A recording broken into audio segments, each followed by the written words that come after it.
It's a parent's worst nightmare when your child predeceases you. This particular case was a 15-year-old who was found by her mother in the bathtub of the apartment. Birdsall Avenue in Far Rockaway looks very different than it did in 1992, and it's filled with construction workers. But the residents who remain still remember what happened to 15-year-old Nadine Slade. Thank God for DNA.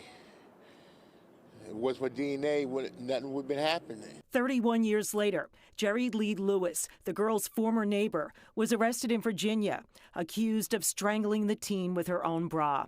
He pleaded not guilty this week in Queens. The house where Nadine Slade was killed is no longer here on Birdsall Avenue. It was knocked down to make space for a church parking lot. But the scrapings under the teen's fingernails were preserved for 30 years. The Queens DA and police making arrangements to have them retested using enhanced technology that was available. When DNA evidence from the murder was submitted to a national database, a match came back to Jerry Lee Lewis, 58, who was on probation supervision after pleading guilty in New York in 2015 to sodomizing an 88-year-old woman. He was then forced to register as a sex offender when he moved to Virginia. Pix 11 News obtained records from the Montgomery County Sheriff's Office in Virginia dating back to 2008.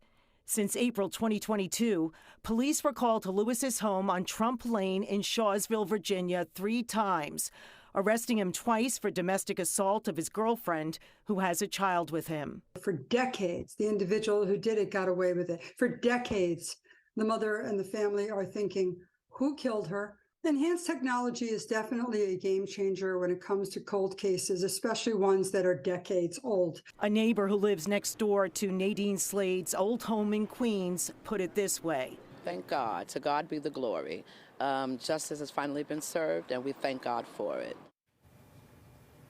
Lewis has been indicted for murder by a grand jury. He pleaded not guilty, as we mentioned. The Queens DA also told us her office is actively investigating about 160 cold cases, with 80 of them having useful DNA evidence that might yield results with new testing.